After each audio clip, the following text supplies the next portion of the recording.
No one danced with the blind cowboy. A Western story, approximately 1,000 words. The Autumn Harvest Festival was the happiest day of the year in the small frontier town of Red Creek.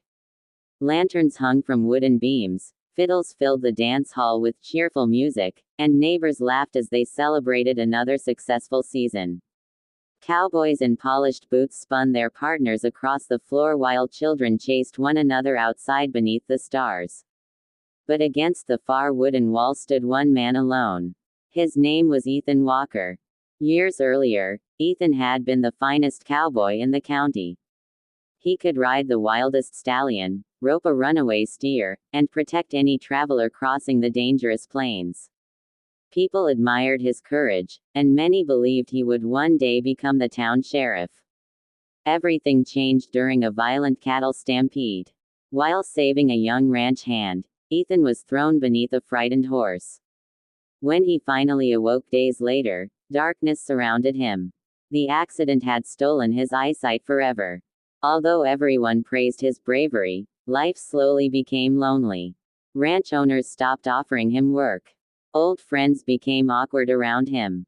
Some pitied him, while others quietly ignored him. Still, Ethan refused to beg for sympathy. He learned to walk with a carved hickory cane, repaired saddles by touch, and never complained about the life fate had given him. Every year he attended the harvest dance. Every year no one asked him to dance. As the music echoed through the hall, Ethan smiled politely whenever footsteps passed him. He could hear happy couples laughing together, but no one stopped beside him. Some whispered cruel things. Poor fellow. He wouldn't even know where to step. It would only be embarrassing. Ethan pretended not to hear. Inside, however, each word hurt more than the last. He had once danced beneath these same lanterns with dreams of marriage and family. Now he stood forgotten. The fiddle began playing the final waltz of the evening. Couples hurried onto the floor. Once again Ethan prepared to quietly leave. Then something unexpected happened. Soft footsteps approached him. A gentle woman's voice broke the silence. "May I have this dance?" Ethan blinked in surprise. "For me?" "Yes," she answered warmly. "I'd be honored." She carefully placed her hand into his. The crowded hall became completely silent. Everyone stared. No one recognized the young woman dressed in a simple blue dress. She wasn't from Red Creek. Some people expected Ethan to refuse. Instead, he smiled. "My name is Ethan. I'm Clara. I've never danced without seeing my partner," Ethan admitted. Clara smiled. "Then we'll dance by listening instead." She gently placed one of his hands on her shoulder while holding the other. "Just follow my heartbeat." The fiddle played softly. Step by step, Clara quietly whispered directions. Forward. Now left. Slow turn. Soon something remarkable happened. Ethan stopped counting. He stopped worrying. Instead, he trusted her voice. The couple glided gracefully across the wooden floor. The room remained silent except for music. Even the musicians watched in amazement. There was no pity in Clara's eyes. No hesitation in Ethan's steps. Only trust. When the song ended, the dance hall erupted into thunderous applause. Several people wiped tears from their faces. The town mayor removed his hat respectfully. Even the roughest cowboys clapped until their hands hurt. Ethan bowed toward the sound of the applause. "I haven't danced in 15 years, he quietly admitted. Clara squeezed his hand. "You never forgot. You only needed someone willing to dance." After the celebration ended, Ethan walked Clara home beneath a sky filled with bright stars he could no longer see.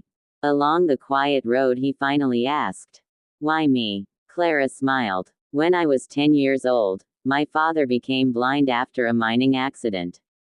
He believed his life was over. People stopped inviting him to gatherings because they thought he wouldn't enjoy them. But one kind neighbor treated him exactly like everyone else. That simple kindness gave him hope. My father always told me, the greatest gift isn't helping someone because they're weak. It's reminding them they're still worthy." Those words stayed with Ethan long after Clara finished speaking. Over the following weeks, Clara remained in Red Creek, helping her elderly aunt run a small boarding house. She often visited Ethan's tiny workshop. Together they repaired saddles, shared stories, and laughed over simple meals. Instead of leading him everywhere, Clara respected his independence. If he stumbled, she waited instead of grabbing him. If he asked for help, she gladly offered it. Little by little, friendship grew into love. The townspeople noticed something changing. They no longer saw Ethan as the blind cowboy. They saw a hard-working craftsman whose wisdom and determination inspired others. Soon ranchers once again sought Ethan's advice because his hands could feel flaws in leather no one else noticed. Young cowboys came asking him to teach roping techniques. Although he couldn't demonstrate by sight, he explained every movement with remarkable patience. Months later, another harvest festival arrived.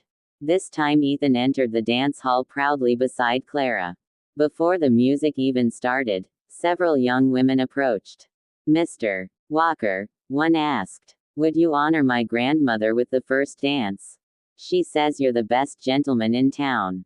Ethan laughed. "I'd be delighted." One after another people invited him onto the dance floor. No one saw his blindness anymore. They saw his courage. Near midnight the mayor stood before the crowd. "A year ago," he said, "many of us judged a man by what he had lost. A stranger reminded us to see what he still possessed. We were the ones who couldn't truly see." Everyone applauded. The mayor then presented Ethan with a handcrafted silver belt buckle engraved with the words, "True strength needs no eyes." Spring arrived with blooming wildflowers across the prairie. On a peaceful afternoon beneath a large oak tree, Ethan asked Clara to marry him. She answered before he even finished. Yes. Their wedding became the largest celebration Red Creek had ever witnessed. The first dance belonged to the bride and groom. As the music played, Ethan smiled. "I still can't see the stars." Clara rested her head against his shoulder. "You don't have to. Sometimes the brightest light is the kindness we give each other." Years later, parents told the story of the blind cowboy to every new generation. Not because a stranger danced with him once, but because one act of compassion transformed an entire town. And whenever the harvest dance returned each autumn, no one was ever left standing alone beside the wall again. Everyone received an invitation, because the people of Red Creek had learned the lesson Ethan and Clara taught them. A person's greatest value is never measured by what they lack, but by the strength, dignity, and kindness they carry in their heart.